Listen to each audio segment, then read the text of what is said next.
Good evening, everyone. Nice to see all your faces this evening. Happy New Year. It was right after Christmas that we met the last time. And let's see, I think we have all of us here this evening. Unfortunately, Ms. Hangleiter, she's had a really rough go for the last couple of months with illnesses, with her family and things. So if she's able, she is going to log in and try to listen in this evening. However, I'm going to guess she's probably not going to be able to join us tonight, but hopefully she'll be here at our next meeting. So with that, great. I know there's a big football game tonight. I know some of us are very interested. Maybe some of us have bets on the game. I don't know, since we have sports betting now, but hopefully we can try to get through this and get our work done. And then move on to other things that we need to accomplish. So I guess our first item tonight is our normal administrative matters. We need to approve our minutes from December 28th. I know we do have one change that was mentioned. Ms. Linda Schuett needs to be added to the minutes as an attendee. And one other issue I wanted to ask Mr. Kaufman about. When I read the sentence that summarized your comments, it just seems to be a little conflicting and maybe it needs to be clarified. That's actually why I raised my hand. I wanted to make sure that was clarified. The statement about Crofton and wanting to resolve Crofton, the real gist of that statement was the acknowledgement of the complexities around being able to resolve a single issue within the context of the larger picture. So if we can add in there that it was through the discussions around how that would impact all of the other districts. So I think that was is that the phrase? Is that is that what you were talking about, Ms. Mansfield? Yes. Yep. Yes. Yep. Okay. So does that clarify it enough? So basically, so David, you want to add, so Mr. Kaufman expressed his interest to resolve the Crofton area. So what did you, how do you want to... So by resolving the Crofton area, the original state, I wanted to acknowledge in our last meeting that I had in repeated meetings communicated a desire to have Crofton in a singular district. None of our plans present that. And my point in our last meeting was to acknowledge that in spite of having stated that repeatedly, I came to find and discover how complex all of the inner workings were and all of the interactivity was. So I wanted to acknowledge that having said it for multiple meetings, I was respecting the work and the recommendations that were moving forward in spite of the fact that it did not in fact do what I was hoping it was going to accomplish. Great, thank you. All right, any other comments or suggested changes to the minutes from anyone else? Okay, I guess seeing none, I guess could I get a motion to approve our minutes with the two suggested changes? One is to add Ms. Linda Schuett into those members that were present at the meeting, and two, to provide clarification to Mr. Kaufman's statement that upon further conversations and discussions, he understood the complexities of putting Crofton into one district and shared his, I guess, and we can just say shared his approval of the three maps being recommended by the commission. So moved. Great. Second. Great. Thank you both. All in favor, say aye. Aye. Great. Okay, awesome. All right. Next item on our agenda is to approve our report for our recommendations on redistricting. And I guess I want to say Ms. Blair Klassmeyer drafted the report for us. I thought she did an awesome job kind of laying out the issues, kind of including the discussions that we had, as well as laying out the recommendations. As you know, our recommendation on the three maps was approved at our meeting on December 28th. A letter did go to the council on December 29th, letting them know that that was the recommendation coming from the commission and that a report would be forthcoming by January 11th. So I guess I'm really feeling that this, we've made the recommendation, we've approved the maps to be sent. So it's really more a matter of the report itself, and if there are any comments or suggested changes to the actual report for our discussion tonight. As I said, I thought it looked pretty good. Any other comments from the group? Changes. All right, I guess seeing none. I just want to thank Ms. Kosmeyer for Ms. Blair Kosmeyer for her diligent work and getting it done over the holiday season. So she did a great job. Thank you. Yep. Yes, thank you. All right, so then can I get a motion to approve the report? So moved. Okay, was that Mr. Kaufman? Tori? Okay, sorry, Mr. Fleckenstein, and second by Mr. Snow. Okay, all in favor? Aye. Raise your hand and say yes. Aye. Great. Okay, awesome. That brings us then to the next phase of our work, which seems a little daunting. Honestly, I think it seems a little more daunting to me than the redistricting conversation that we just finished. We have a lot of things to take a look at, and I guess a lot of reading and things to get up to speed on that's currently in the county charter. So we were going to start tonight. One was just trying to get a general overview of these responsibilities, the charter, what our role is, and looking at it and so forth. So I'm going to just turn it over to Ms. Blair Kosmeyer to kind of walk us through some of that.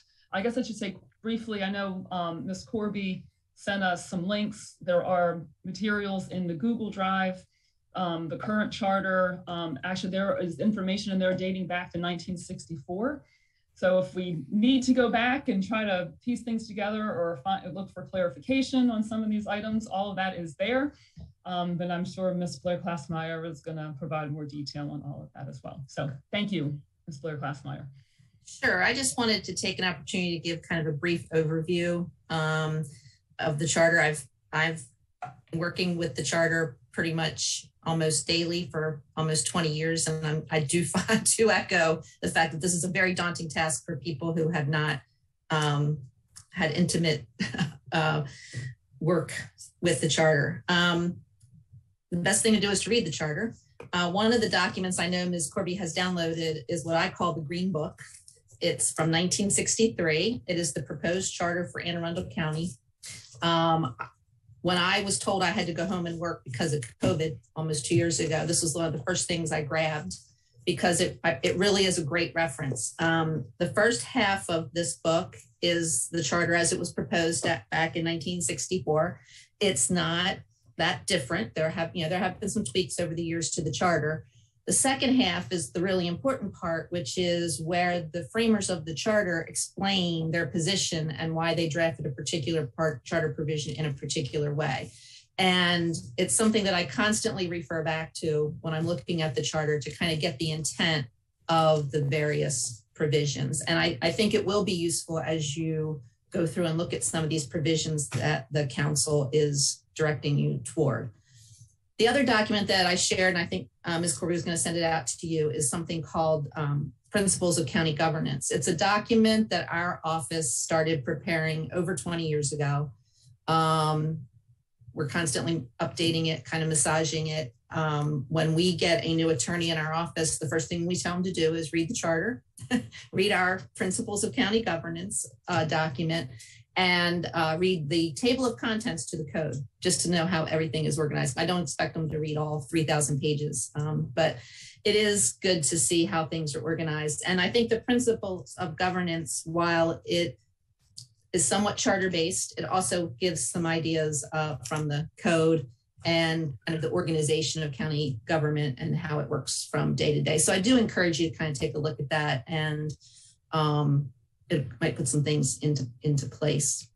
So I did get your document, the study and review discussion document, which does a really good job of breaking down the various articles of the charter and then taking your subjects from resolution 5421 that the county council would like you to look at and putting them where they go in the charter organization. So I thought I would kind of just go through briefly and give you some of my observations. One of the things I have done, and I will more formally do this, is and circulate it, is I have gone through and annotated it with the various charter sections that are implicated by these particular issues. So they all appear to be correctly in the right article, but to actually give you more of a notion of which sections are actually important. And as I go through these, you'll see some of them aren't even in the charter. So if you were looking for it, you wouldn't have found it. So the first part of the charter obviously is the name of the county and that sort of thing. The second part is the legislative branch, the county council itself. And they are asking you to look at a number of issues, some of which we have discussed, for example, changing the number of councilmatic districts. So as you know from your redistricting discussion, that's sections 201 and 206 of the charter, and section 206 describes districts that is inaccurate because after the charter was adopted, the councilmatic districts have been changed by code, and I mean by uncodified legislation and not by charter revision. So therefore what's in there is inaccurate, and you have to chain back through the various uncodified provisions to determine exactly what those boundaries are.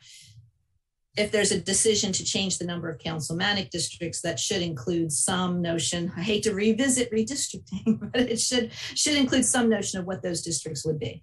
And again, planning and zoning, hi Mark, could help you draw other districts if that is something that you are interested in.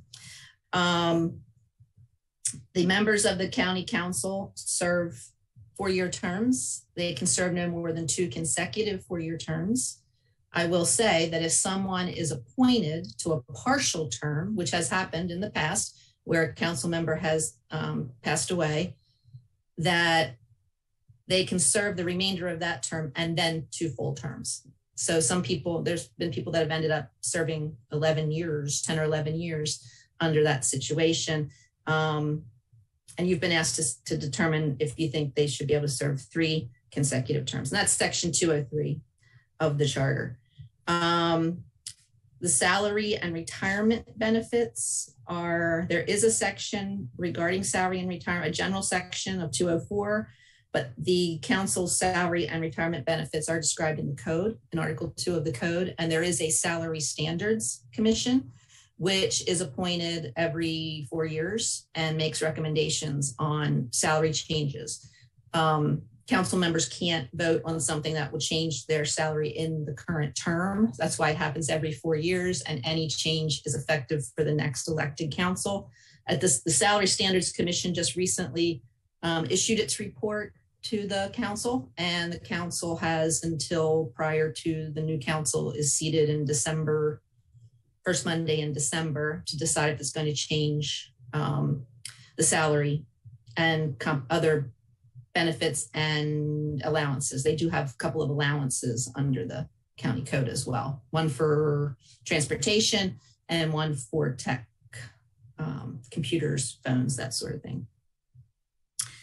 There's a notion here about evaluating county members being full-time. There is no provision in the code or in the charter regarding whether they're full-time or part-time. However, in the Green Book, it says that the intent was that they would be part-time legislators. And I think that the salary does reflect that. I think if you talk to them, they might tell you it's not as part-time as it seems. And so I'm sure that's why this has become a topic for discussion. So Article 3 of the charter deals more with the kind of legislative procedure that we have between Article 3 and the council's rules. The basics of the legislative procedure are set forth. One of the issues that they are talking about is the emergency ordinance. And this has been a topic of a lot of conversation and opinion. There are 2 sections that discuss emergency ordinances. One is 208 subsection D, and the 208 subsection D is an immediate acute emergency. Something has to be done right now, or there is a threat of harm to person, property, welfare of the county. There is a second discussion of emergency ordinance in 307I. So that is in Article 3. And that, while it may be necessary, something may need to happen for the health, safety, welfare of the citizens of the county, it's not the acute immediate emergency that is addressed in 208D. So occasionally there will be an ordinance that goes through the regular process, but is declared to be an emergency ordinance under 307I. And what that does is it makes it effective immediately upon enactment and signature by the county executive, as opposed to have to wait for 45 days. Normally an ordinance, a non-emergency ordinance, isn't effective for 45 days because that's the referendum period, the period when the citizens have the opportunity to petition for a referendum for a particular enactment. Back in the olden days, I've been around for 21 years, I do a lot of budget legislation, and almost every budget supplementary, transfer, appropriation after the initial enactment of the budget. But anytime we had to do something with the budget throughout the year, we would call it an emergency ordinance, so it could be effective immediately. And then that there became a question of whether that's really even a subacute emergency, so to speak. And so the charter was revised several years ago to have a specific provision for budget legislation. So therefore, that's kind of taken away the bulk of what we do as emergency legislation. Now, I'm sure everybody's aware that we had a 6.5-hour council meeting on Friday to deal with 2 emergency ordinances. And thank goodness I was sitting here and could turn my camera off for a lot of that. My cat was very upset. He didn't get his screen time on Friday, but that was a 208D emergency ordinance, immediate, acute, need it right now.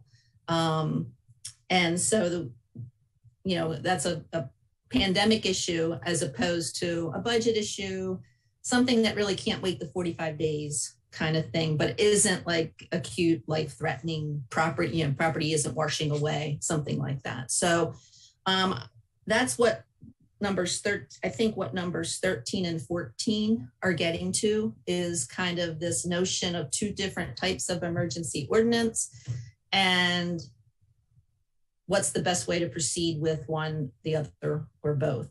As you know, emergency ordinances require a supermajority. The votes on the 2 emergency ordinances on Friday were 4-3, so they did not, they were not enacted. And so that's, but that's something that, as you'd consider that, I know I've given you a lot of detail and you're probably like, what? I can certainly talk more about that and give you more background on that moving forward. But that's what they're talking about when they say sections 208 and 307 is the 2 different types of emergency ordinance that we see. And we've done opinions on that I can also share, which kind of makes it, I think, clarifies it a little more about what the difference is and how they are enacted differently. Which brings us to number 15, which is Title 6 of Article 1 of the Code. That's which civil emergencies, which is not addressed in the charter. This is a particular title of the county code. It was enacted in 1968 in response to the riots in Baltimore City and other places in the state. So it is very antiquated. The things that it mentions are can't sell alcohol, can't sell guns, that sort of thing. It's kind of, and it's written for a 7-day, it has a 7-day duration, and the emergency order, and can be extended by the county council. Even the definition of emergency is somewhat antiquated. Luckily, it has kind of a catch-all. I'm going to be very frank. During the Hsu administration, we we were rewriting certain articles of the code. Article 1 was one of them where this appears. We attempted to at least make the definition of emergency the same as the one in the state code, which includes things like catastrophic health emergency. And the council rejected it, and we ended up back with our 1968 definition. So while it is not a charter, it's not a charter issue because it's not addressed in the charter. Again, I just wanted to give you some background on why you're probably seeing this as an issue, and it may be somewhat tied up because anything to extend the 7-day emergency under that title is a 208D type of emergency, immediate acute emergency. So I think those three things are all kind of interrelated there. And that seems to be what they want you to address. One thing I wanted to talk about a little bit is section 208 of the charter. And this isn't on your list, but 208D has something about an annual legislative session. And it's the 45 days, and well, it's not 45 days, it's the month of May, essentially. And it has evolved over time into that's our budget time. So, and every day is a legislative session day and, et cetera. So if you look at the Green Book again, it seems to be that what was anticipated with the annual legislative session was basically what the General Assembly does. We're going to have 45 days where we do all the major legislation, and then we'll meet every other Monday and kind of clean things up.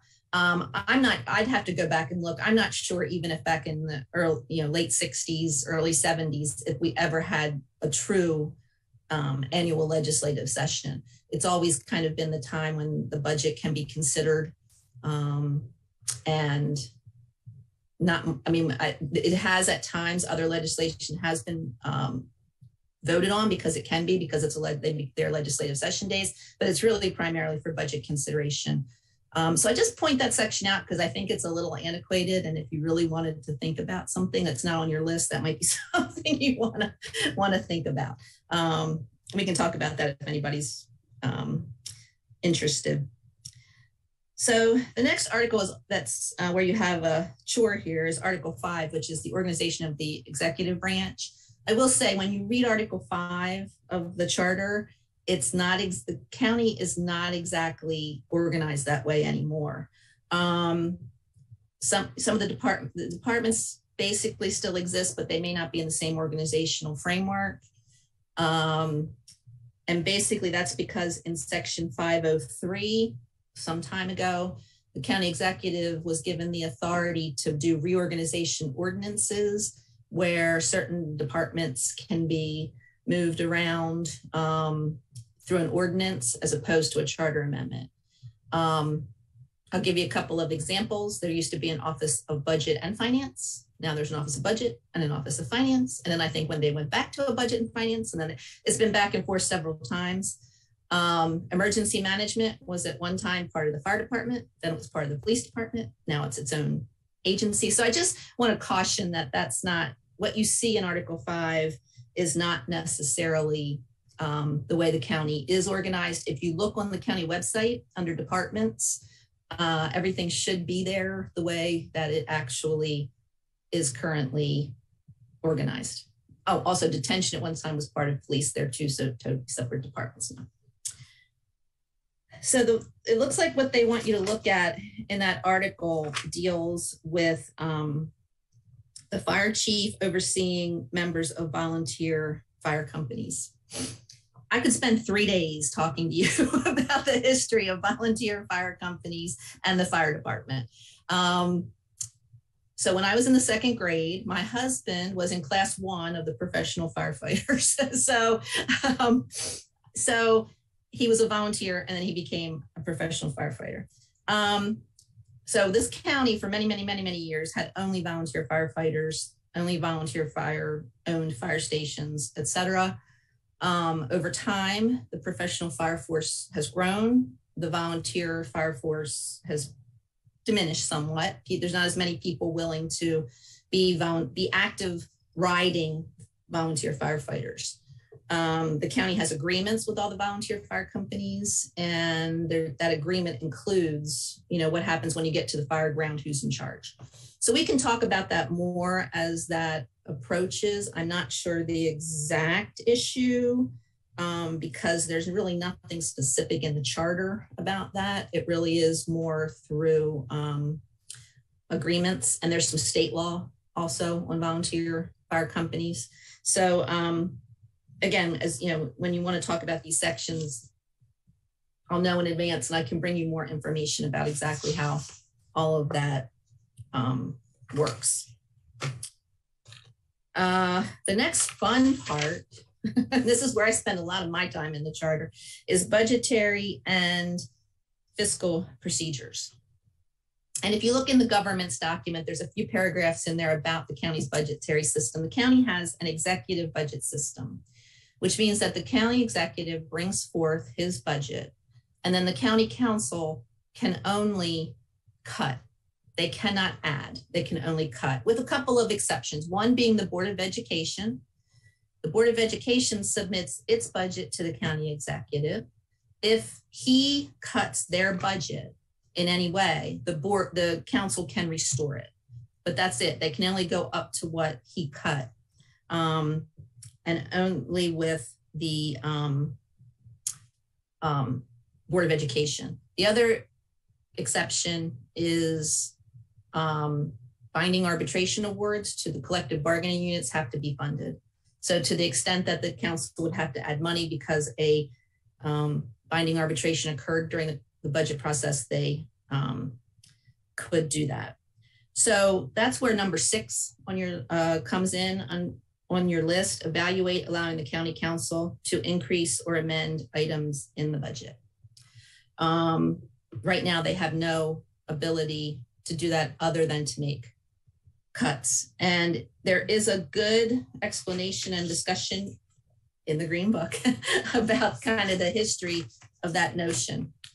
And I did learn something today when I was looking this over because the Green Book talks about what's the same as the state. And it is. At the moment, it is the same as the state. The governor comes forth with his budget. The General Assembly can cut. They can't add, except for, I think, the judiciary and their own General Assembly budget.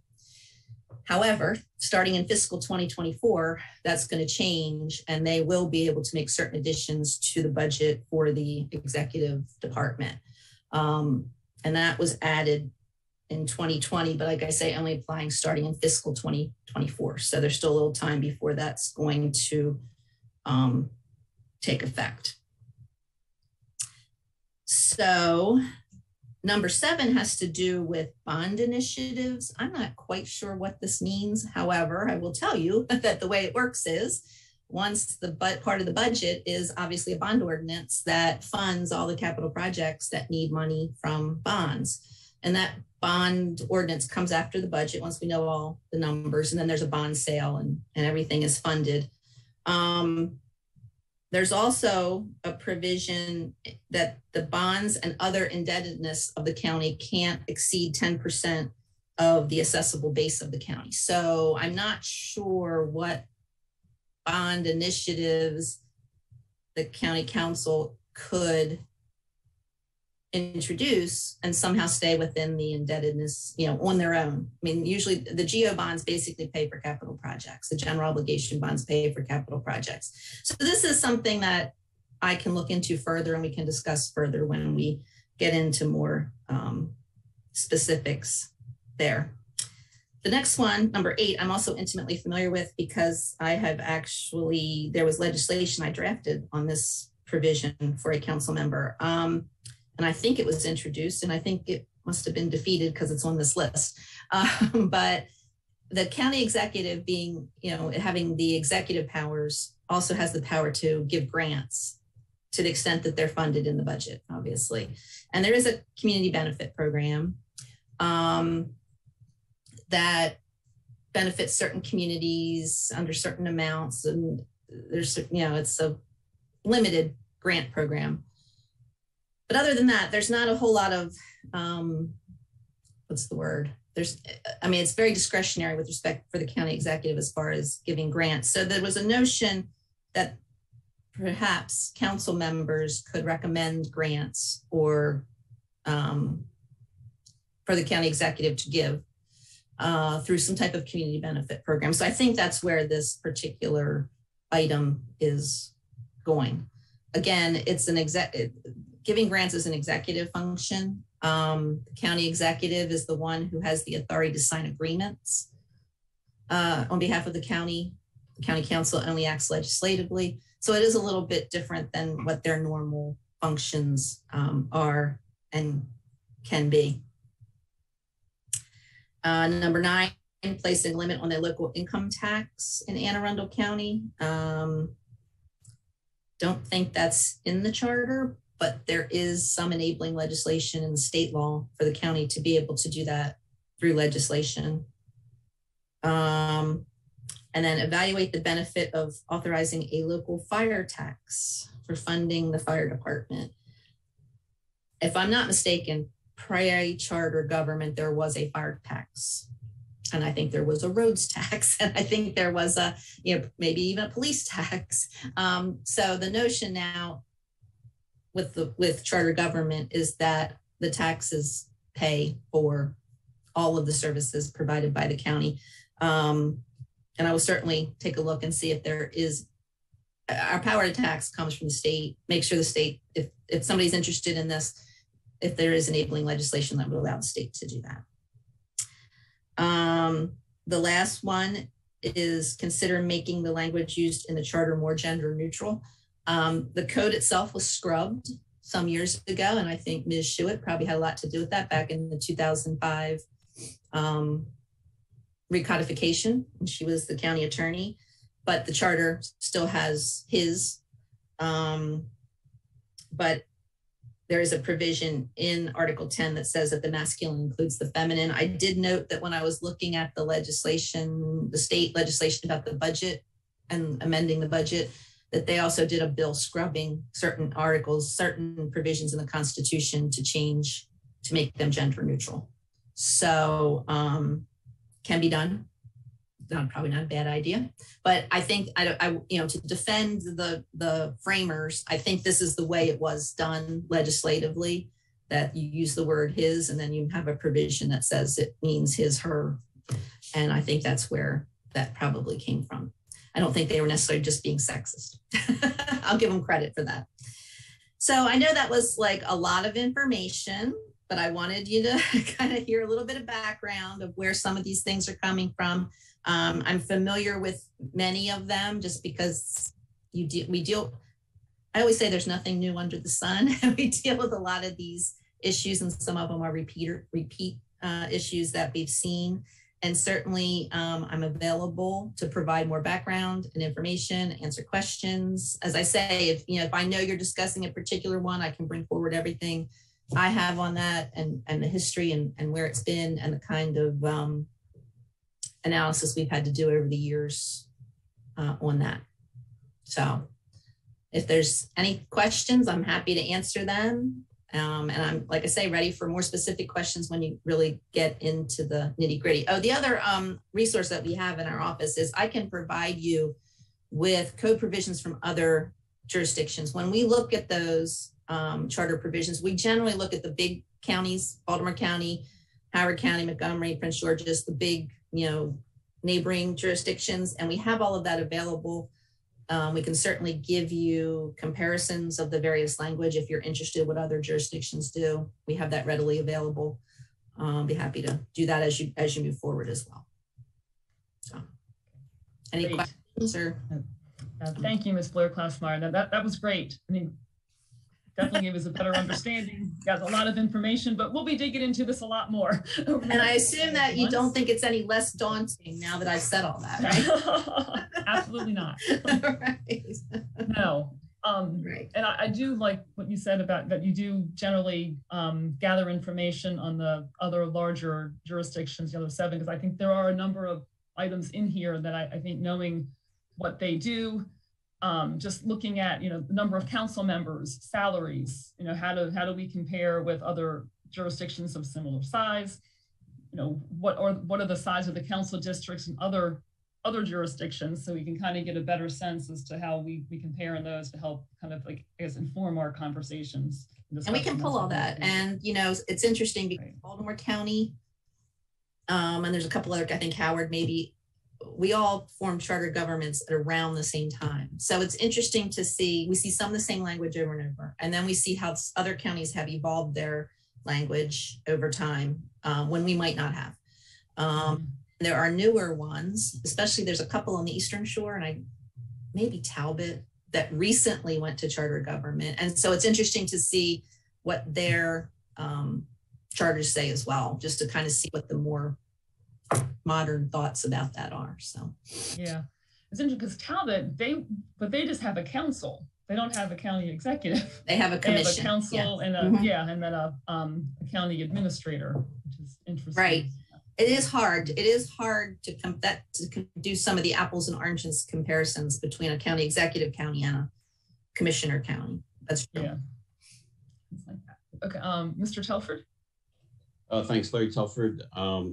Ms. Klassmeyer, could you provide us at some point a chart with all these other counties you're comparing us to with their local income tax rate and their property tax rate as well? I think I can do that pretty quickly because I think somewhere, because I'm such a pack rat. So you said the income tax and the property tax? Correct. There was a report sent out by somebody that had all the different counties and what their tax structures are. So let me see if I can find that. But if not, I'll at least look it up for you. Yep. Thanks. All right, Mr. Snow. Tori Snow, just a quick question. Would it be possible as we're discussing these items to get a rough estimate of the level of effort that would be involved in implementing some of these changes? So for example, with changing the language, you know, how many hours, you know, would that process take as we go through these items? Is that readily something we could provide as we go through this process? Sure. So, yeah, so like I say, I'll annotate this, you know, what kind of section, you know, the scope of the sections that we're talking about. And maybe I guess I should have kind of started with this, but basically the way the whole process works is that a resolution goes to the county council changing the language. It's not an ordinance, it's a resolution for a charter amendment. The county council votes on it, and then it's presented to the voters. So the notion here, I think, is that there's going to be a deadline of when they need to be filed with the state. And if I'm not, and Ms. Corby can chime in here, but if I remember correctly, it's some date in August. It's kind of like you count, it's the count backwards thing. And it's usually a date in August, if I remember correctly, for the, maybe I'm wrong. Am I wrong? No. You're close. The state law changed a year or two, so now it backs up 95 days. So what we tell the council is that we really want to have charter amendment resolutions wrapped up, passed, all that good stuff by June. And then we give them July as kind of a backstop. The council goes into a recess for the month of August. So they really can't do anything in the month of August. And then we have to allow time for the county attorney to certify the questions for the ballot. That's all. Right. So basically, anything you recommend, it doesn't mean anything you recommend has to be done this year. I mean, this could be something that the council, future councils consider as well. They're going to look at you. They can look at your report. Anytime there's an election, it can go on the ballot. So, but it does have to go on the ballot to be approved by the voters. So, yeah, I mean, I've drafted these a lot over the years, but I can certainly let you know if something is really going to take an egregious amount of time to do. In looking at these, not really seeing that necessarily. Some of the budget ones might be a little tricky. Some are more complicated than others. But I'll certainly let you know what I think about that. Mr. Kaufman? If you could, and if this has already been said, I apologize for asking to have it repeated. If you could just, for those of us on the commission, and then for anybody who's watching, the process is the same as it was for the maps. We're simply making recommendations to the council, and they're going to decide whether or not to advance on to the general public for election or for consideration in the election. That's correct. Yes.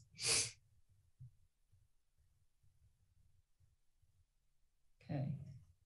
Any other commission members?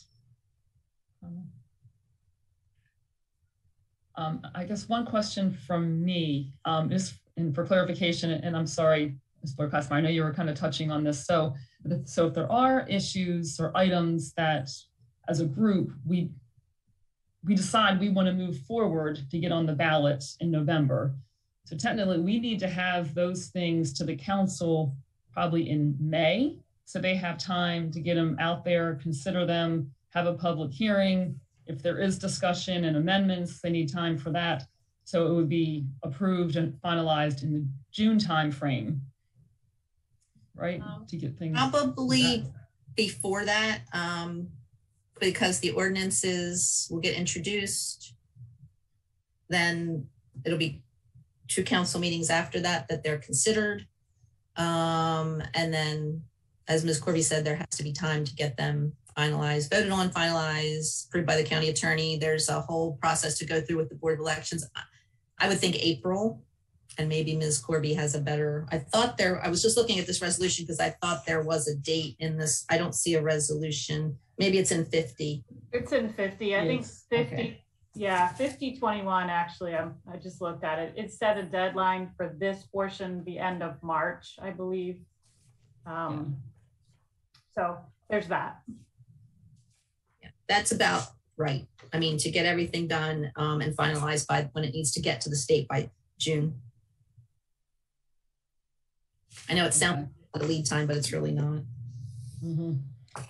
Well, no, and as you know from the draft, the discussion document with kind of a schedule, yeah, it's hard to wrap all this up by March. So I think at some point we need, I'm kind of jumping ahead and a little bit into the next discussion, but we can get to that. But yeah, there needs to be a decision. I think, if there are items, we need to maybe refocus and deal with those and then continue our discussions on others, but we can talk about that the next agenda item.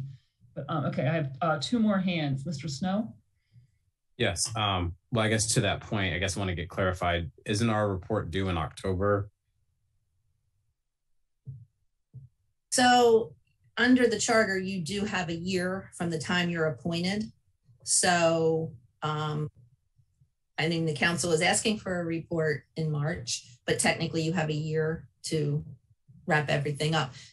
Obviously, if you go till October, nothing would appear on the ballot in 2022 unless you did some type of preliminary report or something like that. So, but in its original, from the typical process, that would normally be when it would, regardless of everything we're dealing with, we'd normally deliver the final report in October, which means the goal was for it to be on the following council. Am I understanding that overall process correctly?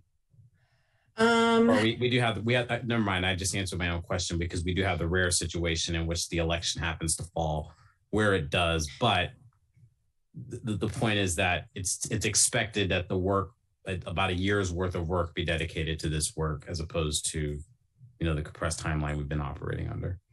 I think normally the anticipation is we would have been appointed much earlier. So I think that the March timeframe kind of assumes that that's the normal schedule. We ultimately didn't end up and get appointed until October. So that's why those timelines are off, I think is how it was explained to us, right?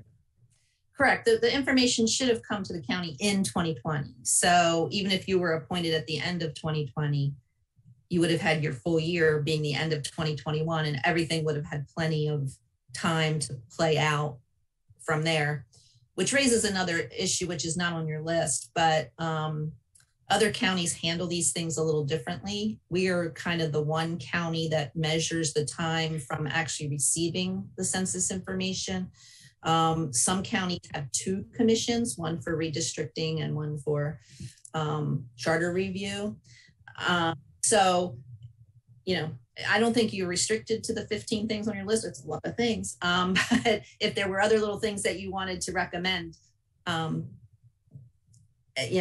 there wouldn't be nothing preventing that in your report, but it is an issue that has arisen because of this delay in the census information. Okay. Mr. Kaufman? Yes, I will tell you, Ms. Klaasmeyer, that is actually one of the things under the agenda items of potential discussion points is further refinement of the process that we've gone through is definitely something that I'd like to be able to advance. I'm going to save Commissioner Snow from having to ask this question so that it isn't on his shoulder to have to ask this.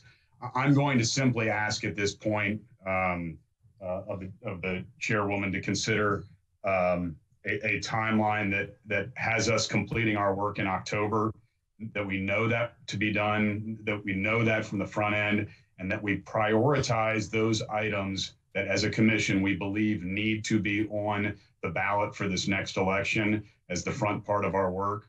Because what I'm not interested in doing, to be very candid, I'm not interested in going through the blistering pace of review of our charter commission charter itself to do all of the revisions that are asked of us between now and April, and to recognize the amount of work that is going to take from us and the amount of work that it's going to take of staff to complete every aspect of the work. So for instance, what I'm going to say is that any charter revisions that we're going to propose, clarifying the language around the Charter Commission, that does not have to make its way onto this upcoming election. That's a low priority from a timeline standpoint, and we can move that back towards the later end of our work. But I'd like to not be dealing with the commission conflict around trying to resolve whether or not we're trying to rush through or whether we're trying to get work done, and then asking staff members to be working. Probably we would be looking at, well, I guess maybe not Easter because that's not March 31st, but to get everything done before March 31st and to have conversations allowing us to explore like for us to be able to actually say something, let it digest, and then have it hit the next meeting rather than having to decide within a 2-hour period of time. I am incredibly proud. Having said that, I'm incredibly proud of the work that we did on the maps. That's not discounting that. What I'm saying is I don't know that it's sustainable. And I just want to remind everyone, we are getting ready to start session. And that has another round of impacts on people's bandwidth as well. So I may be, as I've told you before in many other meetings, I may be the only person who thinks that way or feels that way, and I'm happy to be outvoted if that's the case. But I feel very strongly that we need to give ourselves the appropriate amount of time to do the work that we're charged with doing. And I think that we can prioritize that work, which we believe is really important to being on this next ballot, that this current council should be charged with assessing, evaluating, communicating as part of this election cycle. And I think there's other details in the charter that are more mundane and clerical in nature that can be that work between April and October. Yeah, I would, Mr. Kaufman, I guess I would say in some respects, I mean, I would agree with you. We have a lot of work to get done within that time frame, and I think getting it done is difficult. Maybe we're jumping in a little bit ahead. But yeah, I thought what my thoughts were, I mean, I know I pulled together kind of a discussion document that could try to get us at least talking through various sections of the charter, which I kind of feel like we need to do some of that because we need to figure out what those priority items are and how we would prioritize those and what we, and how we would structure something like that. But yeah, I mean, I think I would agree. I think that's something I think that needs to be a part of our discussion as we go forward, as we start digging into this stuff in more detail, and we have a better sense of what we want to put out there and what we believe is most important to prioritize for the ballot this year versus not. So yeah. Ms. Schuett, I see your hand is up. Yes, can you hear me? Yes. I had a fire in my office today and I'm having incredibly awful technology issues. I'm on my iPad at the moment, which is, I won't even show myself on my iPad on these things. But in your county office or your home? No, office? in my home office. Scared the you know what out of me. It was awful. But anyway, You okay? there are two things. Yeah. Oh yeah, we're all okay. It's just some stuff got burned up. Never mind. There were two things I didn't want to get lost in this whole conversation. It's not really relevant to what you're talking about right now, but one is that the gender thing in the charter, I would love to have the charter made gender neutral, but it's not as easy as it sounds, because years ago, sometimes in redoing charter provisions, we would change he to he or she, which is no longer acceptable. It doesn't include all of the gender identities and stuff like that. So that's not an easy one, although I would love to see it be done. The other one that isn't on the list, which is close to my heart because I spent many hours trying to figure out how it was we were paying our council members the amounts that we pay them today, when the charter says that the amount that they get is like $2,600 and no allowances unless you go out of the county, blah, blah, blah. It is so backward and wrong that I would love to see that provision reflect. It's contrary to state law. State law says you can have a salary standard commission. They set what the salaries are and the allowances. And so that one is so misleading that I think it deserves some consideration if you are in the mood. Thank you. And I'll just add to that, like I was saying earlier, how the charter doesn't reflect the actual organization of the county anymore.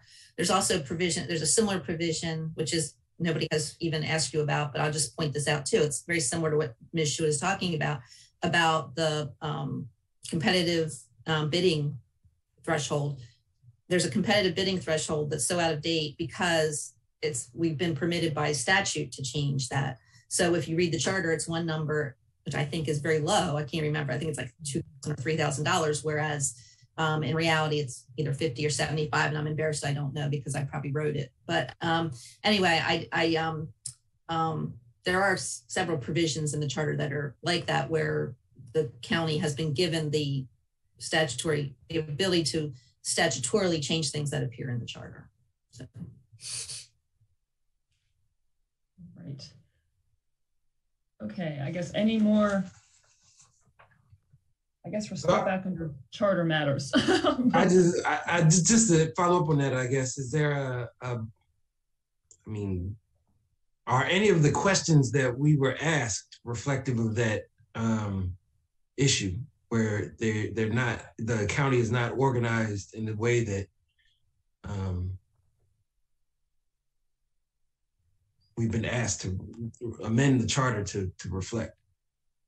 I don't think so, because the only department that you're actually been asked to look at is the fire department. That's the only county, and the fire department is up to date. It's very general language, but it's a separate department. It has a chief, all of that. The couple of things that are in the charter are still true of the fire department.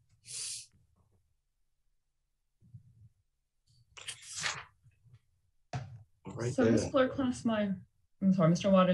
No, that was that. I mean, I thought the budget. I didn't want to interrupt you. Came to mind. Ask another question. Right, the budget came to mind, and I wasn't sure, because I know we have a couple provisions around the budget, and addressing it, whether or not that is reflected. So, I guess that's a question, kind of, for when we get to those moments. Well, I've been kind of quiet. Guess for and I will say, I don't want to throw you off here, but I will say that Article 7, which deals with budget, is the Bible for budget. So everything that's in there is the way we do it, and it's the language that gets quoted, and it's the way it works. So that is definitely accurate language for the way that the budget works. Okay, thank you. Mm-hmm. All right. Well, go ahead, Ms. Mans. Yeah, and I guess, and this is maybe an assumption, but I know there's always issues that come up. There's been other resolutions and things on the ballot or referendums on the ballot in the past years. But I know this was a list coming from the council for us to look at. I'm assuming that whether the county executive or departments probably have other items. And you mentioned the procurement thresholds, which I know that comes up a lot at the state level as well, trying to provide more flexibility for purchasing and so forth. So I'm going to assume we have a number of those types of items that we need to be briefed on and informed on. I know a couple of things were mentioned tonight, but so I mean, I guess we're well, and again, I kind of factored that into some of our discussions, but yeah, I think there's probably a number of those items that will be brought forth, I believe. Is that accurate? Everybody that works with the charter has their wish list. Okay. Same thing with the code. Everybody that works with the code has a wish list of things that, so yeah, I'm sure there are other issues that we could be hearing about. Right. So, Madam Chair, can I just interject for one moment here? The resolution 5021, the one that appointed all of you, does say that you're supposed to solicit information and viewpoints from the executive branch, including department heads and also members of the public. So I know we have to still get to this part, but I just wanted to take a second and point out, we will be bringing in the legislative liaison for the county executive. His name's Pete Barron, you may know him. And he's gonna start playing a role in these meetings a little bit in the same way that OPZ did for the last half. And he's gonna start helping us make some of those connections and bring some of those department heads in so that you can hear some of those wish list items that Ms. Blair Klassmeyer mentioned. And then we also I do need to help you set up some kind of a public hearing at some point in time so you can solicit those viewpoints from the public as well. So. Yep, thanks. Okay, Mr. Kaufman. Yeah, so not to belabor the point, but like just the very nature of public input on the discussion in a 2.5 month span of time for the public to be able to suggest something, and then 2 weeks later for us to be able to discuss it.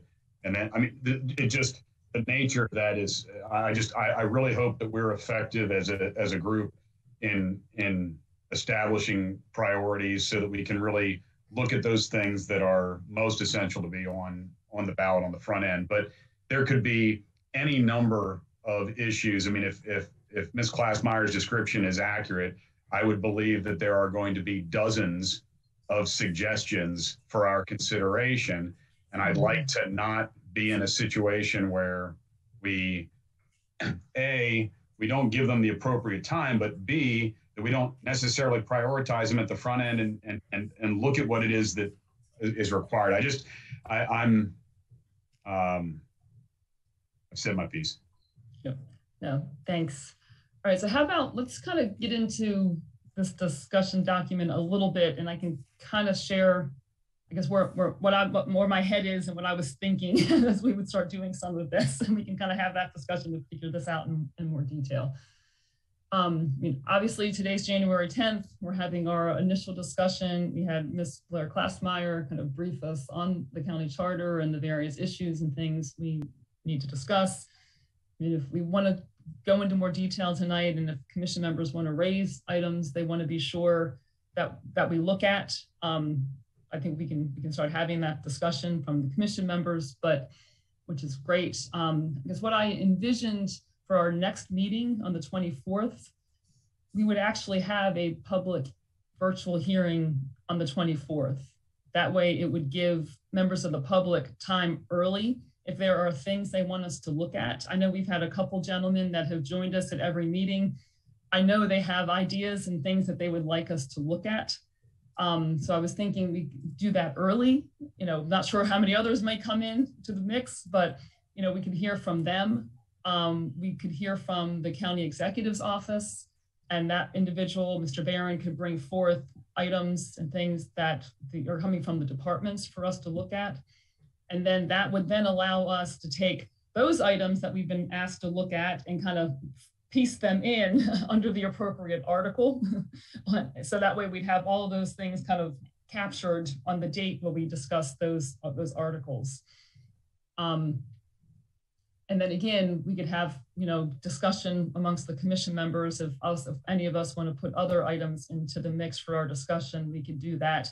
And that way, hopefully, I know this is wishful thinking, but because things always pop up, but I'm thinking by the 24th, at the end, we would have at least somewhat of a comprehensive list of all the items we know we need to look at, and we could then kind of, put those in on the various dates when we're discussing the articles that apply to them.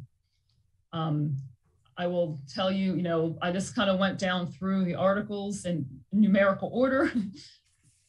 would we actually get through Article 1, there wasn't that much. I mean, Articles 2 and 3, that's a lot. And, I have no idea whether we could even finish that discussion in one meeting. But my thought was at least to lay things out in an order to give us some type of structure. And then as we went, and if, we spend our 3 hours and we're still here and we're like, all right, we're done for the night. Obviously we table that and we bring it up at the next meeting to continue. So which that would completely shift our timeline there as well. My thought was, I was hoping though, like as we have those discussions for each of these articles and these items, that we could, the ending part of our discussion would be, okay, where are we? Are any of these things priority items? Was there consensus around any of the items that we maybe could look at and kind of put then on a list that either if it was consensus, but it's not priority for us to get done in time, we could have it on that list. But if there were items there that in our discussion, we felt maybe were a priority, that was something that we would want to try to get on the ballot by November, we can kind of categorize those items that way as well. And then, we would kind of have the discussions from there. And that would kind of be how we would handle each of the meetings. Again, we have 5 meetings after tonight. So plug the articles in a order that made sense and try to align those discussion items that we have. But even doing that, it took us, into April to get work done. And that this is an aggressive schedule, I will fully admit. So that's kind of what I was generally thinking, that we would just, we'd have our public hearing, hear from the county executive and the departments, have our discussion about items at the next meeting, factor them, put them into a schedule, and then start at the meeting in February to discuss Articles 1 and 2 and 3 potentially, and then see where we go and end up. But at least at the end of each meeting, have that discussion of priority items and identifying areas that we think we might want to put forth for, to get on the ballot or not. So we could have that running list going forward to help with our discussions. And I'll save you all the other details. Ms. Corby did a great job aligning the various items and how they fit into each article of the charter. But anyway. So Mr. Fleckenstein, I see your hand is up. Yes, Tom Fleckenstein. So when I saw the discussion document initially, I thought that it was, I think the overall approach makes a ton of sense. And I didn't see any real reason to even consider deviating from it until we're talking about the compressed schedule. So it would seem to me that I think to keep with your basic structure is probably the best way to go, but maybe we figure out earlier rather than later between today and the 24th, do it as opposed to going through Article 1, 2, 3, then 4, 5, 6 and whatnot, but go through in terms of what we would want to prioritize and maybe prioritize those things in consideration, or those items in consideration of what might be the most important to try to get on the ballot in the near future. In other words, by way of an example, obviously, as we've seen and as Ms. Klassmeyer brought up earlier, emergency powers and emergency legislation and ordinances and whatnot is obviously very, very topical. Obviously, the pandemic has really impacted that.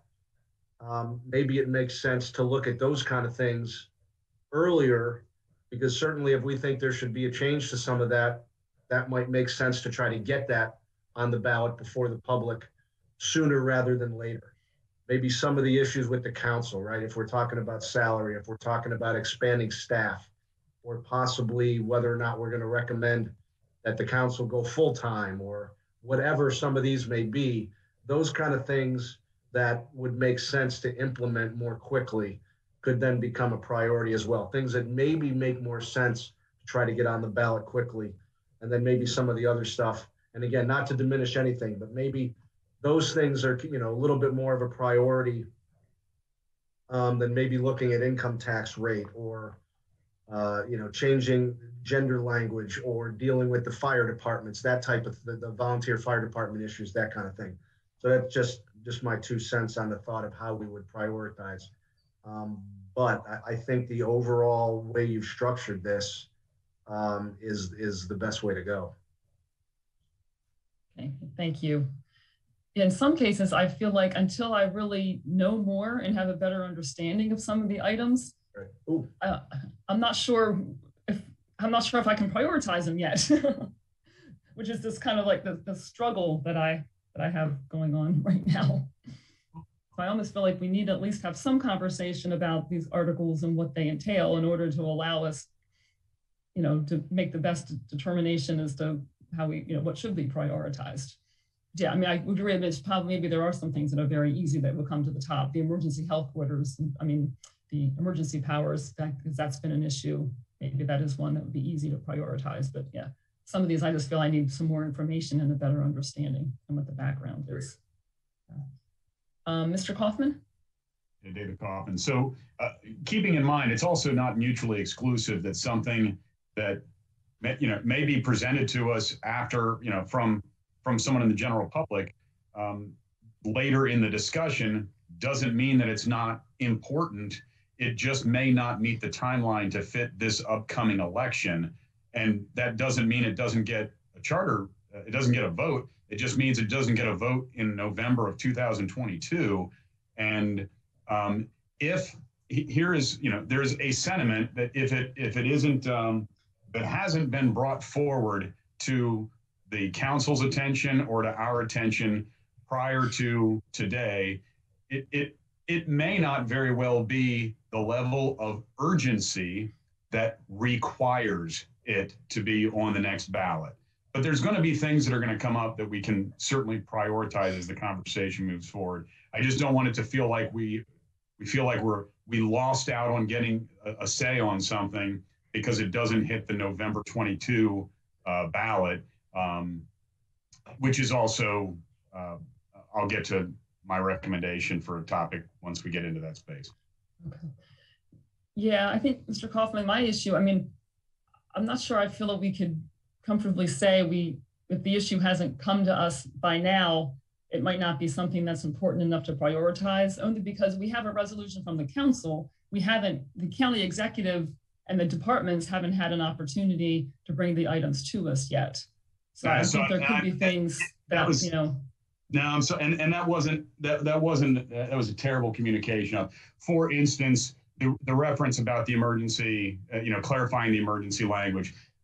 It's not something that's just going to pop up as a source of conversation that someone's idea is going to be, hey, that might be something we want to talk about.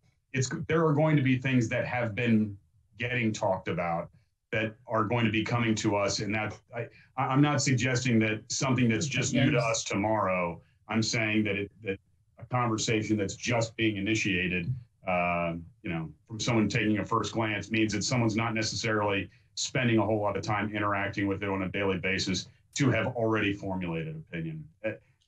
You know what? I don't even know if that's much clearer. Yeah. Sorry. Yep, I understand. Yeah. I guess Ms. Schuett, I think your hand was up next, and then Mr. Fleckenstein, I'll get to you. Linda Schuett, Legislative Counsel. Lori, aren't there some ways in which we could provide background information on some of these questions? Oh, yeah. For example, evaluate salaries and retirement benefits for members of the County Council can only be done through the Salary Standards Commission. Certainly I have already advocated for a change in the language in the charter relating to salaries, but I don't think that's something we can do. Also, I think it would be interesting for all of you to know that in the recent past, I've gone through 17 or 18 or 19 or 20 drafts relating to emergency ordinances. And Lori and I were at it. For a while, I absolutely couldn't get it, and I eventually did. But that's just background to let you know, where things have been in the past on a lot of these issues, and it might help you prioritize. And I'd be happy to help Lori on that. Yeah, and that's what I was going to say. If I know in advance, for example, that you're going to discuss the two types of emergency ordinance, I have memos, tons of memos on that. I have lots of background information on a lot of these. So yeah, we can certainly come in and discuss them in detail of where we've been, what the issues have been, because chances are we've seen it, you know, in my office, somebody has seen it and dealt with it. So yeah, that's absolutely true. Okay, great.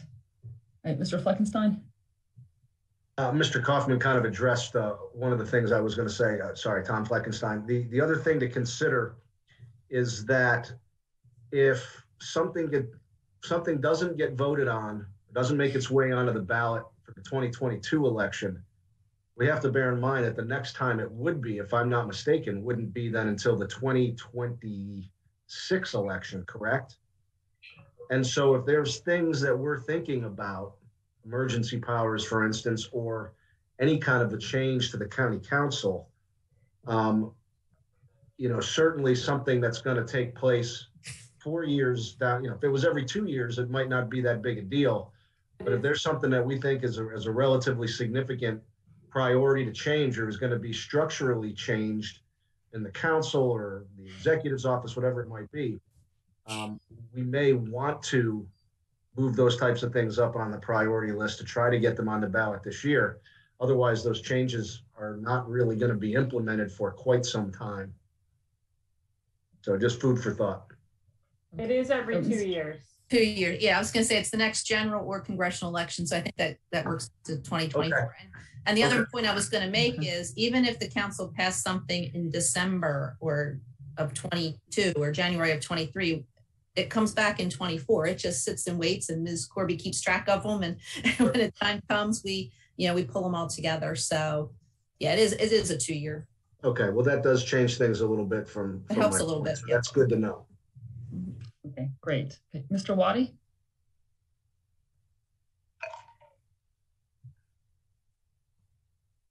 You're on mute, Mr. Waddy. I lowered my hand instead of no worries. I was saying I liked your framework, and I appreciate you putting it together for us. Thank you, to be able to think about these issues moving forward. I'm okay with focusing. The pace that we've been on for these maps was, condensed. The reason why is what is, motivates me to continue working, at this pace that we've been on,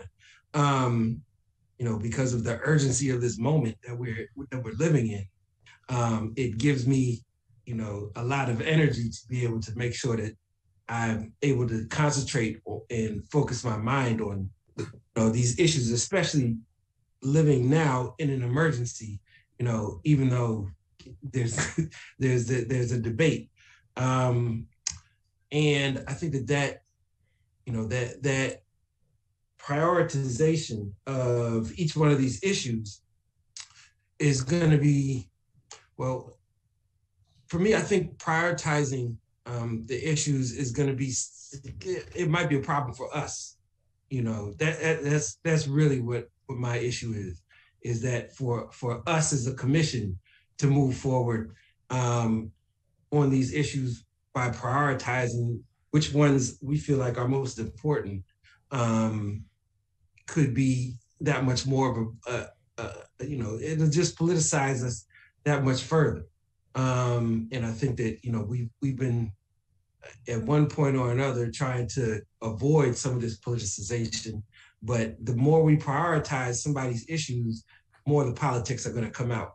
And so that's why I can kind of appreciate just a general timeline that goes along with the numerically on the sections, because it's, like I said, it's going to make that much more of a complicated relationship between each other if we continue to go on a hyper pace and then just have prioritized some people's issues over other people's issues. That's one thing that I'm very concerned about with all of us. But I also, it's the joy of being involved in this commission is, being able to have my mind focused on these things and debating some of the learned legal scholars and political scholars in the county on this commission. So, I do want to move forward with the, with the timeline kind of that you suggested, in order to be able to get everything out, by March regarding these issues that the council has sent to us. And not everything, I think, is going to be a very complicated debate. And if we have, I'm looking at other charter revision commissions, they've offered comments, they've offered written commentary, there's been quite a bit of additional methods of getting out their communication on these issues that outside of a meeting, which I think we need to take advantage of. And I think I think we need to open up a little bit more of our process in regards to communication outside of this 3-hour meeting every other week to be able to examine some of these issues. And that will allow us to be able to have a more robust debate on issues before we come to meet. And then that way we're not sitting here talking about the timeline, at the meeting, whereas we might be able to have some of these process discussions already worked out. We might be able to get to more of a discussion. Because I imagine that the process discussion will take up other meetings in the future. In February and March, we'll be talking about process as well. And that's going to cut into any discussion that we hear from people regarding the articles of the charter. So I think we need to open up our outside discussion a little bit further. Maybe have more smaller group meetings outside of that to be able to get some work done that can be presented to other members that may not violate the Open Meetings Act, but that's the type of work that I think we need to do in order to meet these needs. Yeah, thank you, Mr. Waddy. I guess a couple thoughts and comments. One, I'm going to say, we came together with our redistricting recommendations, and we had unanimous support for the maps that we sent forth.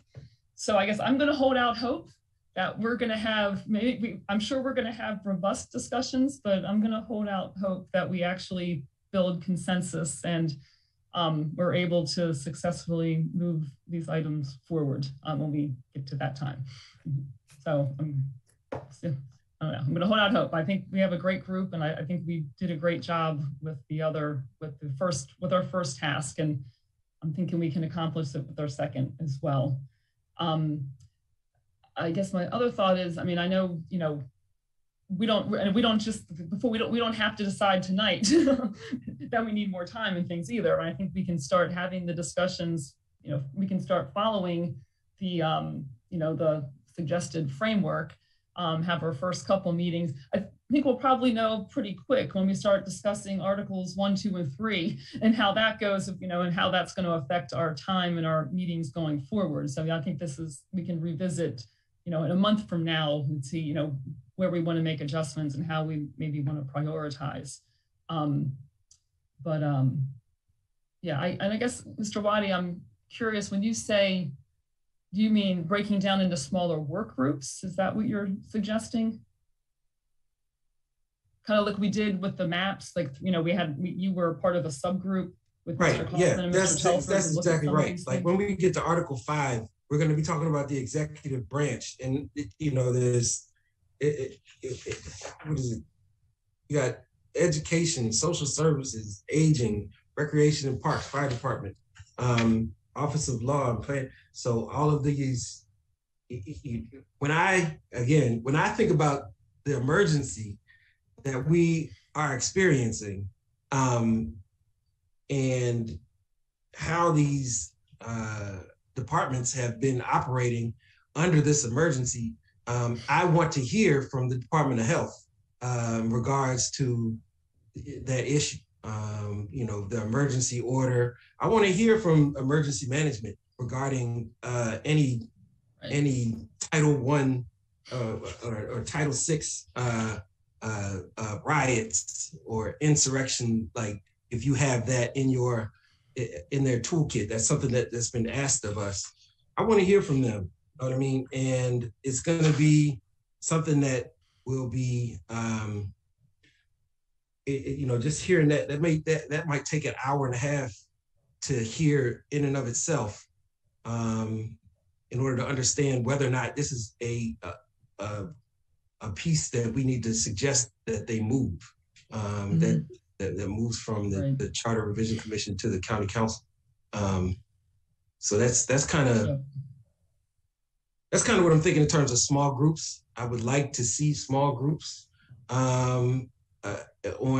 if people want to divide up into particular issues. I know I'd love to hear from some small groups about the budget and tax concerns that they have, whether or not it's not something that I really would want to be on in terms of hearing that conversation. But that's something that I would be interested in learning about that from those who might be in a small group. But, I would move that we have a small group. We form some small groups around these, around the items that have been suggested to us in preparation for the dates that you have laid out for us. Yeah, I guess I did envision on the dates that we would discuss these topics. I mean, we would have people from those departments. We would have the budget director coming in to talk with us. We would have the fire chief coming in to talk with us. So we would have the agency input. So we would have that when we were meeting to discuss those. As I hear that, and I understand that Mr. Barron will be joining us to be able to bring these individuals in to have that discussion. But I'm just saying, there's a lot of special boards and commissions. There's quite a few, and as that. Like I said, I would want to hear from the Human Relations Commission about how housing has been affected during this emergency, during this pandemic. I consider it an emergency, and I want to know why we can't move funds in order to address some of these housing concerns that people have had. We've got prices going up exponentially, and the county executive or the county council have to go through ACDS to be able to do it. And what is it? How is ACDS be able to handle this issue? How is the county executive's office able to handle some of the housing concerns that people have had in this moment? And that's why I say those are emergency order related conversations that we need to have to be able to gain a better understanding, to be more conversant in some of these, the language around the emergency orders that Ms. Schuett and Ms. Blair Klausmeyer have been working on. Okay, no, I hear you. I understand what you're saying. I thought having the smaller work group and the three of you together was very effective in moving us forward with MAP recommendations. All right, so maybe, I guess I'll throw this out. Maybe what we should do, we'll start moving forward. I guess first question is, are all the commission members comfortable if we schedule the virtual public hearing for the 24th? When we hear from the county executive's office on the 24th, outlining all the issues, and we can have a further conversation amongst us about issues we want to put into the mix for discussion. Okay, awesome. All right, so we'll go ahead, we'll do that. We know we're meeting on the 7th. I guess once we have that discussion on the 24th, working with staff, we will further flush out our outline and determine where are these new items that we're going to hear on the 24th, how they're going to be factored in. We can start having the discussion on the 7th on Articles 1, 2, and 3 and see how far we get in our 3 hours. And maybe at that point, as we start having that discussion, we'll see how far along we go, how we might need to adjust. And then at that time, since we'll have a full list of everything we need to look at, we can also then have a conversation about, if there's some other approaches, if we do want to break up into a smaller group to, again, to dig into some of these issues more specifically, that specifically affect the charter. I do think that we need to be really careful about ensuring the conversations we have are charter related conversations versus the need to provide, and I'll just greater funding for rental assistance and things like that. I know there's been a lot of issues out there, and some of those issues, I think there may already be mechanisms in place within current structures to address them.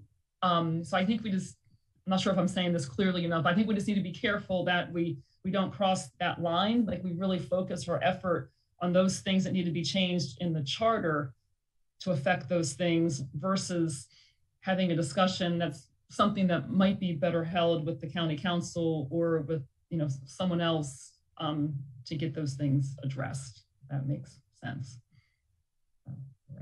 Mr. Telford, I see your hand. Scheduling housekeeping, couple of questions. Are we, at least from this point forward, assuming our February, March meetings are virtual? I think so, yes. Yeah. And our meetings are concurrent with the meeting of the county council. Is that correct? Am I looking at the schedule right? No, it's every other. We're in the council off Monday. So the council meets on the 18th, no, the 16th, the 17th, right? So the council meets on the 17th. We meet on the 24th. But in February, March, and doesn't the council meet the 1st and 3rd?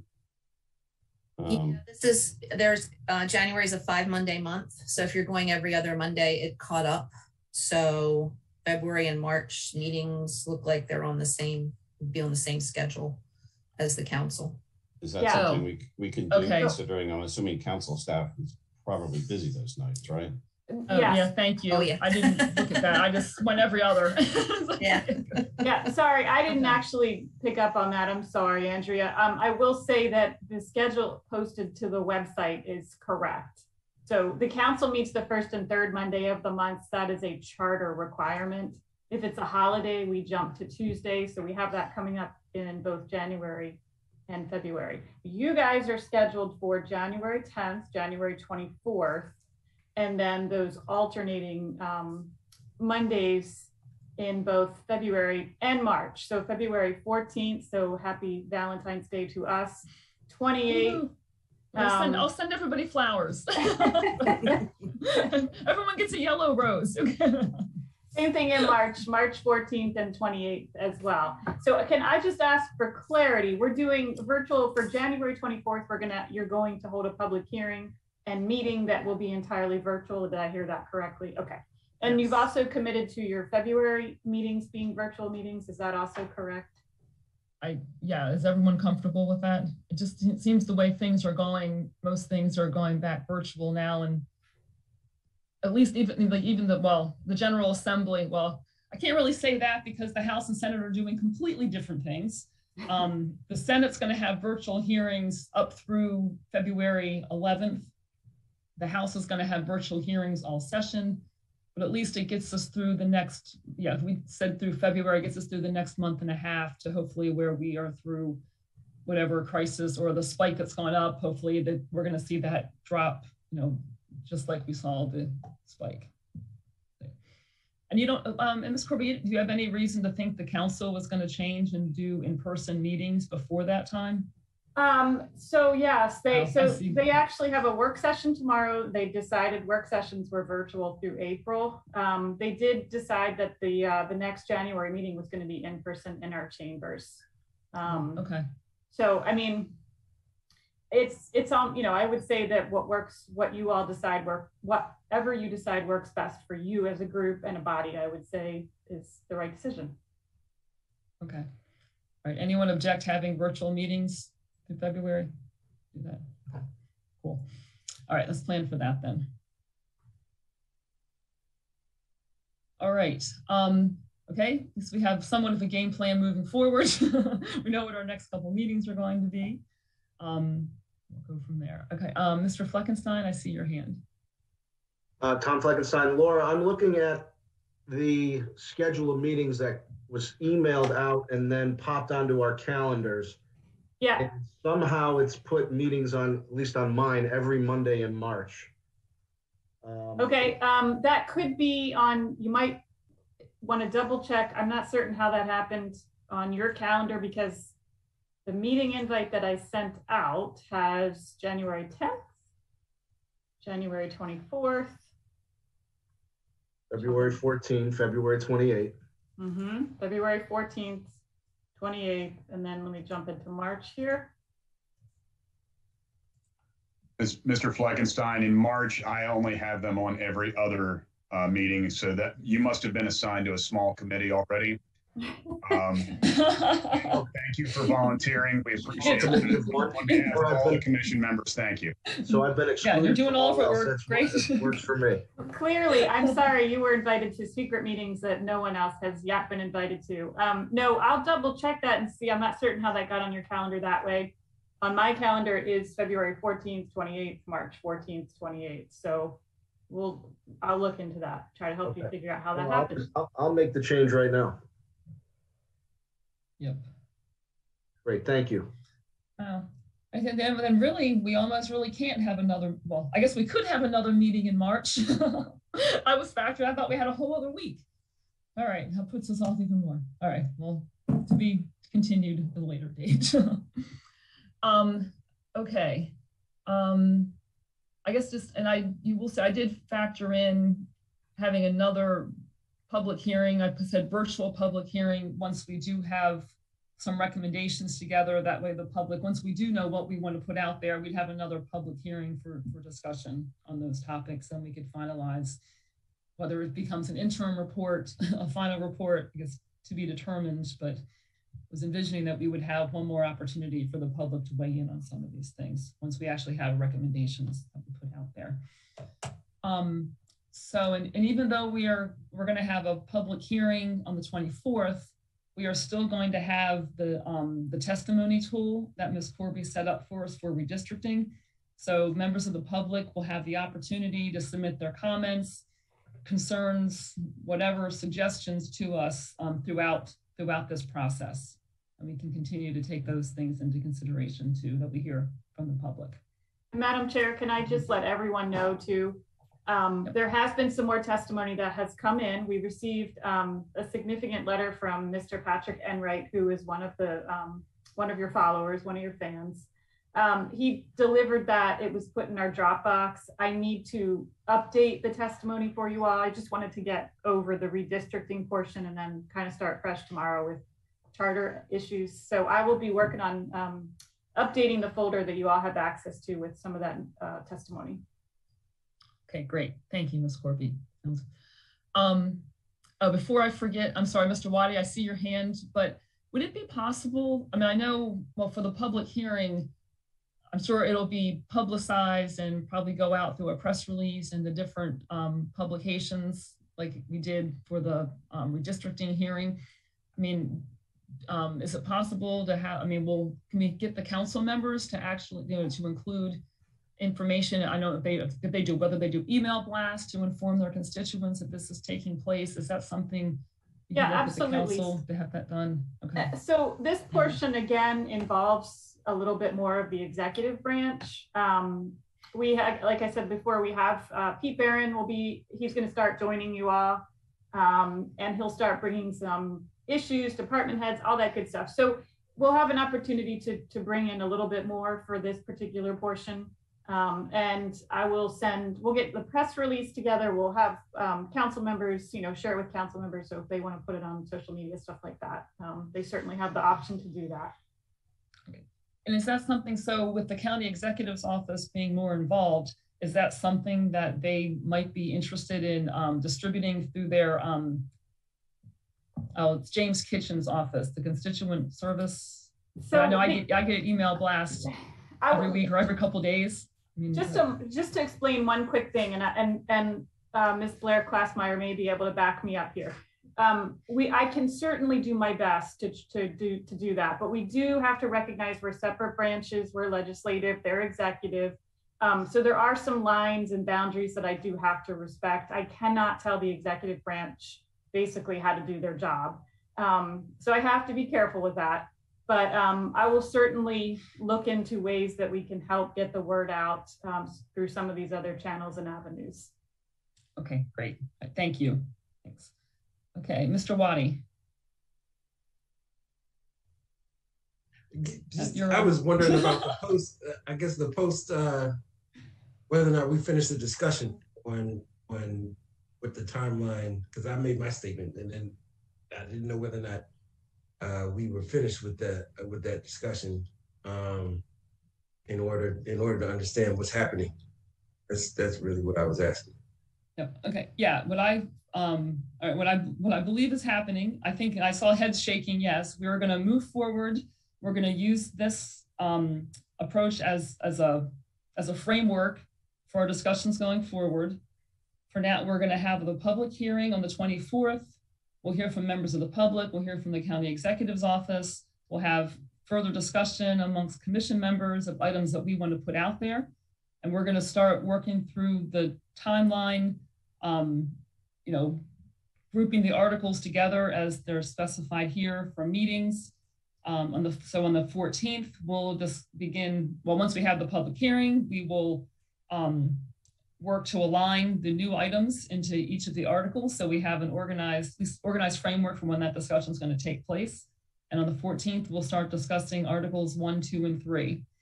I guess what I also said was I think we'll have to see how long that discussion takes. If we get to 3 hours and we may decide we want to, cease discussion at that point and move it to the next meeting. So, but we'll follow along with this timeline as using it as a framework.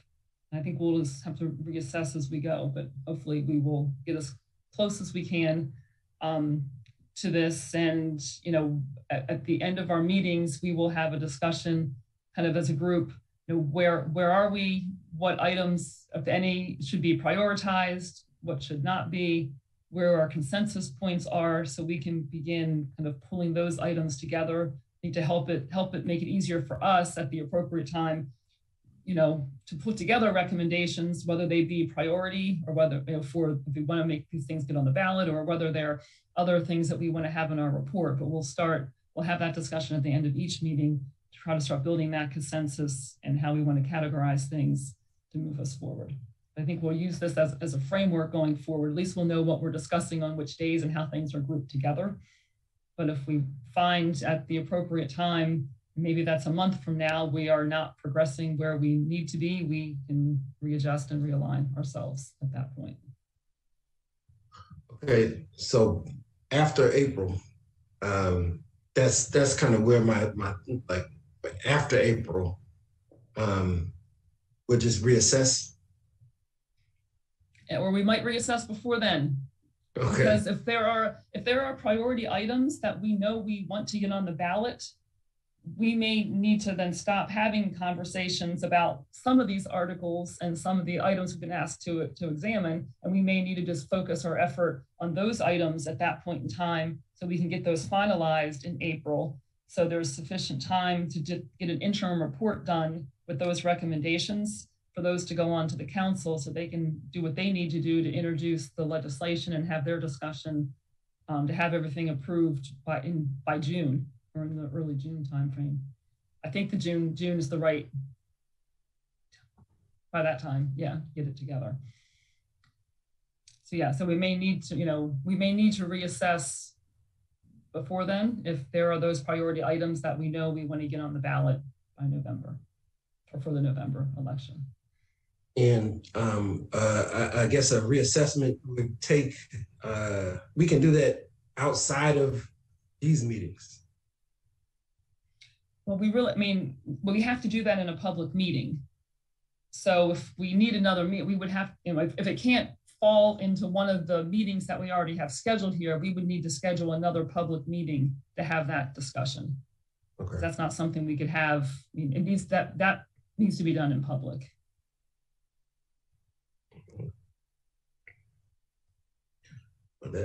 All right. But I think, I mean, I think we're in this for the long haul. We did I don't know, as I said, I think we did a great job with the redistricting piece of this. We got our recommendations done on time. We have a report that's going to the council. I think this is our next phase, and we're gonna plug along. And as I said, I think we're gonna work together well. We'll build consensus, move together, whether it's priority items or others. And I think, we'll get it done. Don't worry. Mr. Snow. Just to echo your sentiments, I think, the pace, that we've been working at, and the fact that we have had rather productive discussions, I think have given me confidence that we can stick to the schedule. It's still, kind of fast. I still feel like there would be benefit to having more public involvement, but I think that the schedule we have right now is reasonable for what we're dealing with right now. So I would like to stick to what we currently have. Okay, thank you, Mr. Snow. All right. Okay. I don't think I have anything else I wanted to mention, even though I feel like I might be forgetting something. But, all right. Any other business for the good of the order? I was just wondering, in terms of some of the documentation that we may see from Ms. Blair Klausmeyer and Ms. Schuett, how would the public be able to see what it is that we are seeing, or what we're debating?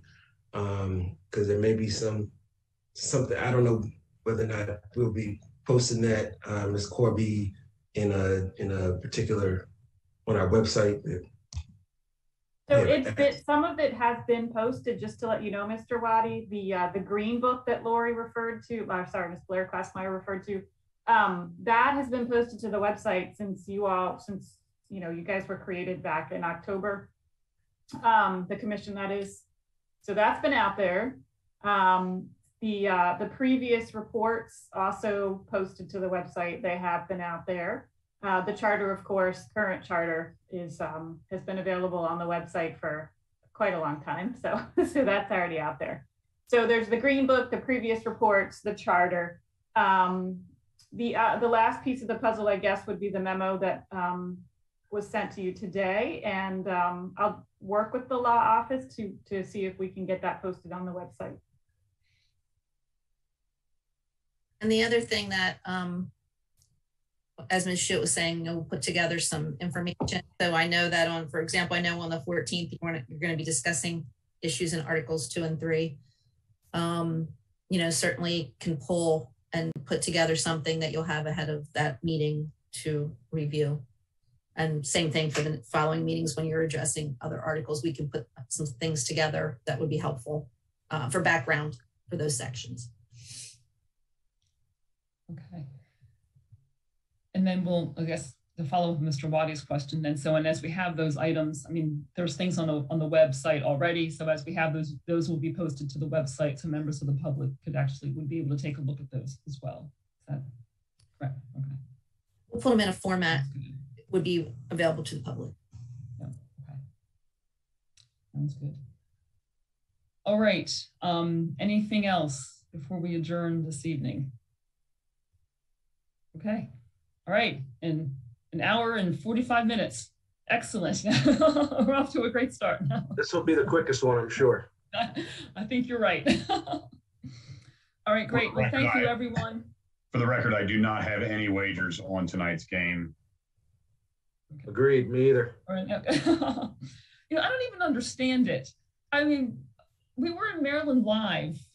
I forget when. I mean, in the sports betting area, those huge. I don't even understand the over, the under. It's totally. I can't even comprehend. Well, it's gotten hugely complicated, but I haven't been in one yet. I'm interested to see how it all gets implemented. Yeah, I mean, it looks really cool. I mean, the big screen. I mean, it's a great place to watch a football game with all the big screens. But yeah. Well, I met some people that are winning. Oh, really? Okay. Well, tell them to teach us how to win, because I don't know that I've ever heard of anybody who ultimately wins in sports gambling. But I can't offer any of my suggestions yet. What I heard. So are you one of the winners? That's what it sounds like to me. I got you. Okay. Stephen, as your lawyer, I advise you to say no more. My theory is you just put a random $10 on something and make. Yeah, this is like playing roulette. Okay, black or red. Right, whatever. Just drop it and see what happens, right? Yes. Fair enough. So, okay. Motion all right. adjourned. Awesome. Yep. Second. In a second. Second. All right, thanks. All right, all in favor, say aye. Aye. All right, guys, thanks. See you in Thanks. 2 weeks. Everybody have a Bye. great night. Take care. Good night. Take care. Thanks, everyone.